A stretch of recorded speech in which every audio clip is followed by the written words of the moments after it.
Il y a des gens qui trouvent l'idée de la nouvelle année, l'idée de se fixer des objectifs pour la nouvelle année, d'écrire un chapitre, un nouveau chapitre pour cette nouvelle année, ridicule.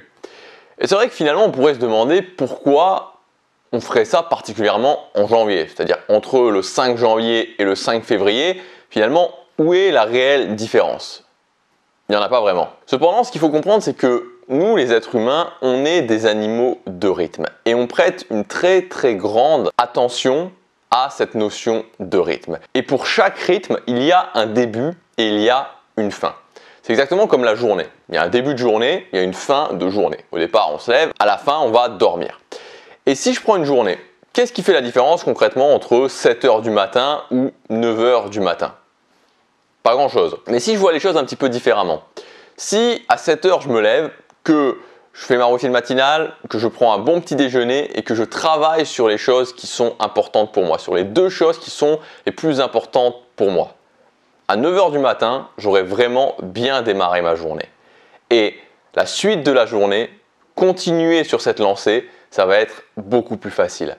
Alors que si à 7 h, je commence par snoozer le réveil, je me lève qu'une demi-heure après, et que jusque 9 h je procrastine, faire une bonne journée ensuite, ça va être bien plus compliqué. On a besoin de rythme en tant qu'être humain et plus on démarre bien au commencement d'un nouveau rythme, plus c'est simple de bien continuer et d'atteindre ce qu'on veut. Mais il y a un problème, c'est que évidemment on ressent tous ce vent de fraîcheur pour la nouvelle année, on ressent tous cette envie d'accomplir de nouvelles choses, on ressent tous ce fait que c'est possible d'écrire un nouveau chapitre pour le livre de sa vie, pour cette nouvelle année.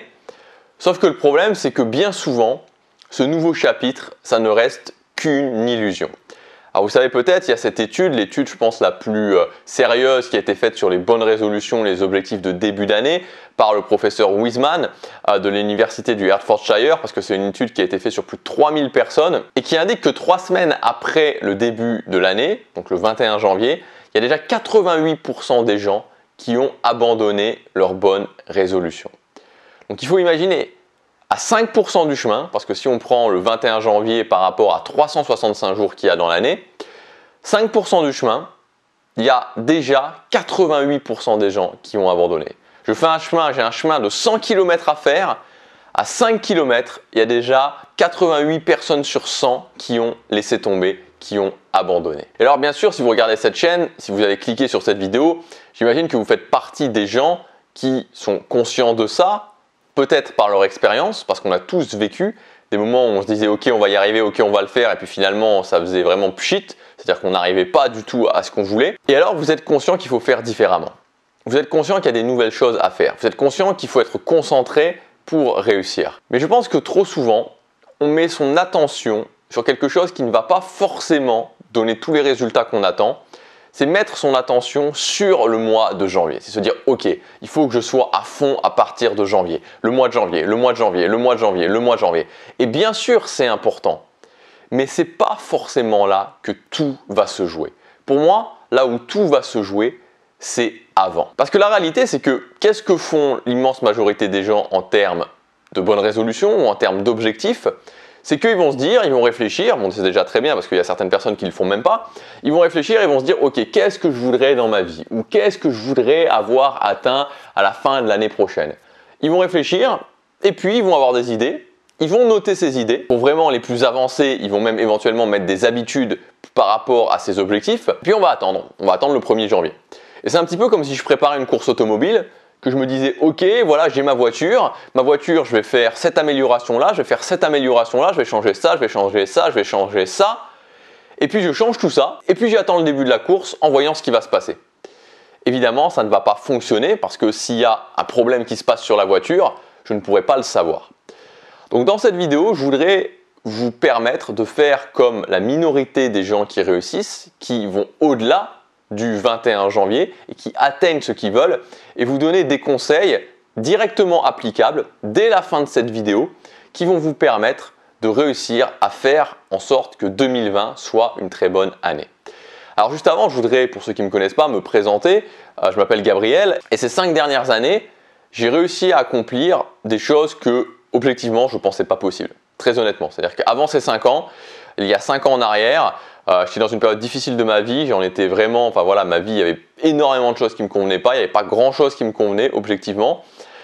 Et en 5 ans, j'ai réussi à faire des trucs, honnêtement, sur la fin, les choses que j'ai fait vraiment sur cette dernière année, j'imaginais même pas que c'était possible de le faire. Donc ce que j'ai réussi à faire, c'est notamment sortir du désert sentimental, réussir à avoir cette capacité de séduire et réussir à avoir cette capacité de vivre des relations avec des gens qui me correspondaient vraiment, avec des filles qui me correspondaient vraiment. J'ai réussi à atteindre l'indépendance financière. Aujourd'hui, j'ai plusieurs sources de revenus, je ne dépends pas de quelqu'un pour mon argent, je ne dépends pas d'une personne en particulier pour mon argent. J'ai voyagé. J'ai fait des dizaines de milliers de kilomètres tout autour du globe pendant ces dernières années. Je me suis installé définitivement en Asie. C'est-à-dire que depuis octobre de l'année dernière, je suis installé définitivement en Asie. J'ai réussi à transformer totalement mon physique en faisant de la musculation. Toutes ces choses-là, et même bien plus, vous pouvez les obtenir. Je suis loin d'être quelqu'un d'extraordinaire. J'ai galéré les 25 premières années de ma vie. J'avais rien de prédisposé à la base, objectivement, mais vraiment pour réussir, pour atteindre ces choses-là sur un temps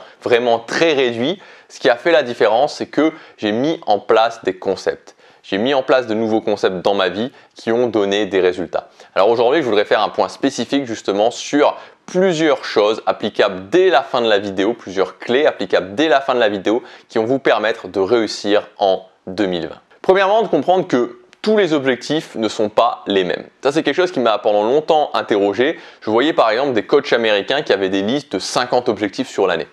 Et en réfléchissant, par mon expérience, par les gens aussi ensuite que j'ai coachés en accompagnement, je me suis rendu compte vraiment que tous les objectifs ne se valaient pas. On pense souvent que c'est le niveau de difficulté, mais en fait, ça va bien au-delà du niveau de difficulté. C'est-à-dire que si je me dis, ok, cette année, je veux gagner 3000 € par mois avec mon business en ligne, c'est pas du tout la même chose que si je me dis, ok, je veux faire un défi de 7 jours sans sucre. Évidemment, c'est pas la même chose. Il y a une notion de difficulté, mais ça va au-delà de cette notion de difficulté.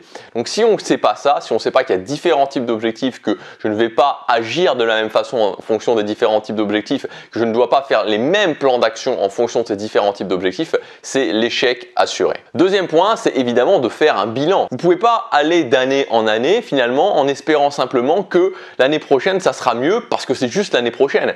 C'est-à-dire que qu'est-ce qui s'est passé l'année dernière ? Vous êtes fixé des objectifs, vous vouliez des choses, où est-ce que vous en êtes? Est-ce que c'est bien? Est-ce que c'est pas bien? Est-ce que c'est pas bien du tout? Est-ce que c'est très bien?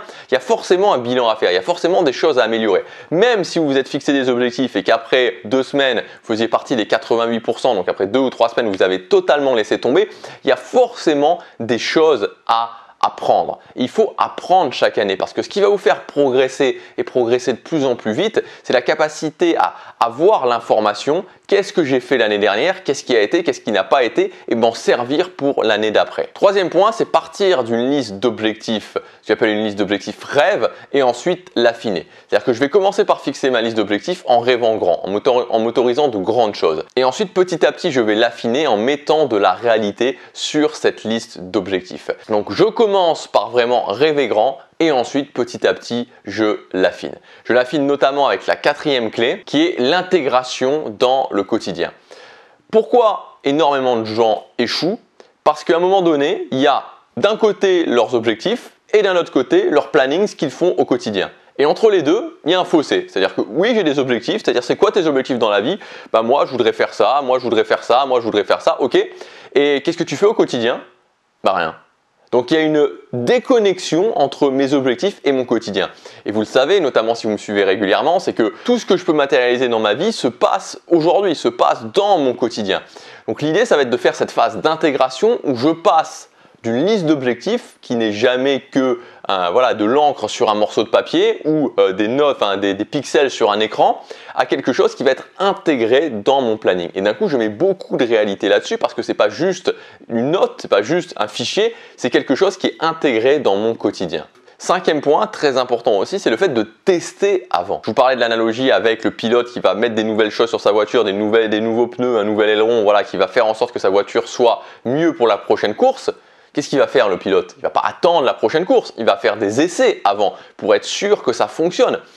Pourquoi nous on ne le ferait pas? C'est-à-dire que pourquoi on mettrait en place plein de choses et puis qu'on attendrait le 1er janvier pour commencer et puis le 1er janvier il y a ça qui va pas, il y a ça qui va pas, il y a ça qui va pas, mais c'est trop tard, c'est déjà lancé. Et donc le temps de commencer à se dire ok il faut que je change ça, il faut que je change ça, on est déjà en février, l'année est déjà commencée et c'est déjà beaucoup plus dur. Alors ce qu'on va faire c'est qu'on va tester avant. on va commencer à faire des périodes de test avant, et c'est la bonne période maintenant justement en décembre, pour commencer à faire ces périodes de test et pour pouvoir directement voir les problèmes les plus importants, commencer à régler ces problèmes pour être prêt en janvier. Et enfin, le dernier point, c'est de mettre en place des instruments de mesure qui vont me permettre, une fois que j'aurai démarré en janvier, de voir les résultats que ça donne, est-ce que ça fonctionne, est-ce que ça fonctionne pas, et de pouvoir améliorer les choses plus rapidement. Voilà, donc j'espère que ces conseils vous auront aidé. Si vous voulez aller plus loin, si vous voulez qu'on fasse ça ensemble, j'ai mis en ligne aujourd'hui une formation qui s'appelle Planifier son année 2020. Donc l'idée de cette formation, c'est qu'ensemble, on travaille sur votre liste d'objectifs et qu'on fasse ensemble justement toutes ces étapes pour que vous ne tombiez pas dans les 88% des gens qui vont abandonner dans les 3 premières semaines de l'année, mais que vous fassiez partie de la minorité qui va réussir et qui va atteindre le maximum d'objectifs pour l'année prochaine, pour l'année 2020, et que vous soyez fiers de vous à la fin de l'année 2020. Donc cette formation, elle est disponible dans le premier lien dans la description, elle est disponible avec 140 € de réduction pour les prochains jours. Donc, il suffit de cliquer sur le lien, vous allez accéder au programme de la formation. Vous verrez aussi jusque quand cette formation est disponible avec ce prix de lancement. Donc rapidement, je vais vous donner quelques éléments que vous allez pouvoir retrouver dans le programme de la formation. Pourquoi 88% des gens arrêtent leur bonne résolution le 21 janvier de l'année qui commence. Les différents types d'objectifs, on verra ensemble ces différents types d'objectifs et comment ils fonctionnent. Combien d'objectifs faut-il se fixer chaque année? La vérité sur cette question qui revient sans cesse. Comment faire un bilan précis de votre année 2019 et les leçons à en tirer. Je ferai ce bilan précis avec vous étape par étape pour vos objectifs de l'année 2019. On va définir une première liste brute d'objectifs qu'on va pouvoir ensuite affiner. Donc 5 filtres à appliquer pour transformer votre liste d'objectifs en une liste d'objectifs définitifs. 3 points supplémentaires à vérifier pour valider définitivement votre liste d'objectifs. Comment intégrer cette liste d'objectifs parfaitement dans votre planning. Comment tester dès maintenant ce plan d'action avant le début de l'année pour faire les premiers ajustements et commencer votre année 2020 très fort en janvier. Ma méthode pour établir des instruments de mesure qui vont vous permettre de voir votre progression tout au long de l'année.